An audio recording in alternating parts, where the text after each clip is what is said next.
I tried $29 fragrances and their clones up to $400. Not to compare the prices, but to see if they even match up to the legendary fragrances that they're inspired by. Today we start with Grandier's Tribal Exotic, which is supposed to smell like Jean Paul Gaultier Le Beau Paradise Garden. Does it work?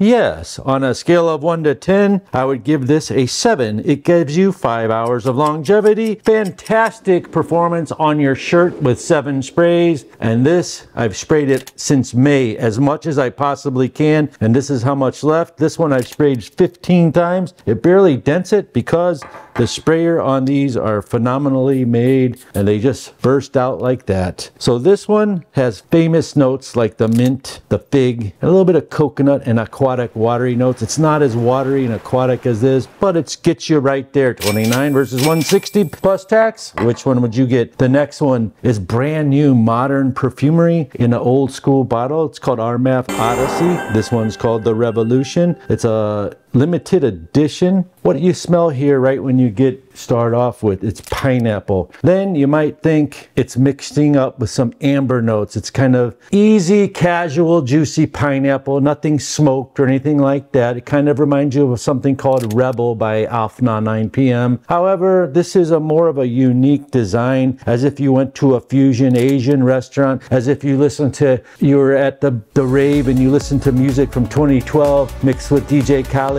mixed with Ariana Grande or Adele. It's a fusion of 3 different fragrances put together, and then you'll think that's kind of weird, but actually your mind loves the yin and yang, your mind loves the conflict, and your mind will think it's unique, and there's that. So Armaf hired a famous person named Gordon Ramsay to give you an example. Gordon Ramsay's a famous chef. They hired Quentin Biche. Cash me outside, Biche. They hired this guy because he's one of the most famous perfumers in the world, and he makes $400 fragrances for companies like Dolce & Gabbana, Dior, and all that stuff. So this one is called Malika. At first look, Malika actually means queen. You would think it's Creed's Queen of Silk, but it's not. It's this beautiful, juicy lychee with some touches of pralines and cream in it, and it's very masculine. I read on one blog this guy named DC James was wearing it through the hallways of his work, and one of his co-workers said, "Hey, what are you wearing? I want to buy that for my boyfriend, and that way me and him can wear it." So they don't market it exactly feminine or masculine. It's right down the middle, but honestly, I personally think from the USA Western point of view that it leans feminine, but it's still very, very good. And another perfumer that they hired to make a fragrance is called Cristiano Provanzo, another high level. Just like if Messi's a soccer player, Provanzo is the top perfumer along with that guy, and they made Club de Nuit Oud with him.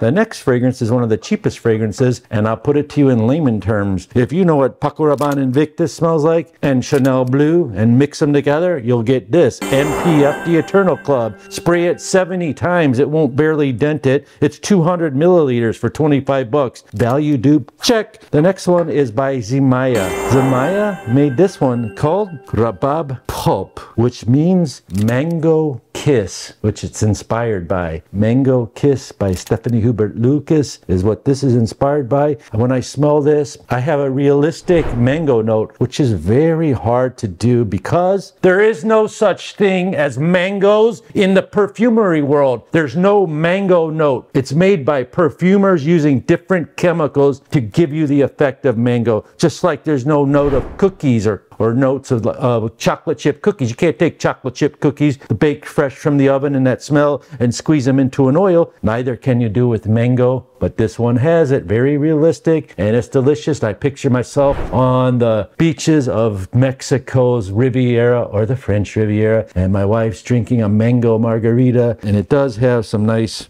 casual florals in it. And Zimaya, just so you know who they are, they make this extract de parfum, which is very unique. It's called Shut Off Blend, and the reason why it's unique is because this fragrance went head-to-head boxing match with La Capa Karma, and then the big nose perfumers came out like the nerds, the enthusiasts, and figured out Karma's a lie, and this is not either Angel Share. So Angel Share is by Kilian, and this fragrance busted the whole myth that Karma, however you pronounce it, smells like Angel Share. But this thing, it's its own thing. It's a beautiful apple brandy boozy thing, like you drank too much mixed with the sweetness. It's is phenomenal longevity and price value proposition. And the next one reminds me of, I go into a bakery that sells beautiful fluffy pastries like this big with huge whipped cream and cream filling, and they have these high-end coffees. The combination of that smell is velvet dip. And if that was a coffee shop, I would name it Amore Cafe, like the Love Cafe. Isn't that interesting? For $40 you can get a fragrance that projects all day and lasts on your skin all day. And however, I did test it in this cryo chamber right here, and it goes to negative 22 degrees in this cryo chamber, but it's like for 2 minutes, and it stayed on. It even projected more. I was wearing a mask and everything. This thing's a beast, and I wear it in the high heat of South Florida too. Here's one that really stumped me. It's called Golden Amber Azura Extract de Parfum, which smells like white tobacco. And that's why it stumped me. I've never smelled white tobacco. It sticks on my skin 12 hours. That's not a lie. It projects very good, and it's the most expensive cologne on this whole list, and it smells like Clive Christensen Blonde Amber, which costs $600 at the famous boutiques. Okay, $600. Not only for that, it's 1.7 Clive Christensen Blonde Amber. You should be embarrassed that this thing matches up to you and beats you up for the price value, $80. This is called Liquid Broom. This is the closest clone to Parfums de Marly Altair, but it's a sugar bomb. That means it's sweeter. So it's not exactly, but it's very good. It lasts good 7 hours. Projects great. This is brand new. Lutfa Lighten the Heart. It's got an accentuation on cinnamon bark and almonds that makes it deeper, darker, and stronger, and the same journey of fragrance evolution as Altair. It's right here in my hand, and it lasts all day and projects phenomenally. Lighten the Heart by Lutfa, and I'm testing it in air conditioning. I'm testing it in high heat, and now Manny the microwave wants to put his 3 cents in. What do you got today, Manny? There isn't anything left.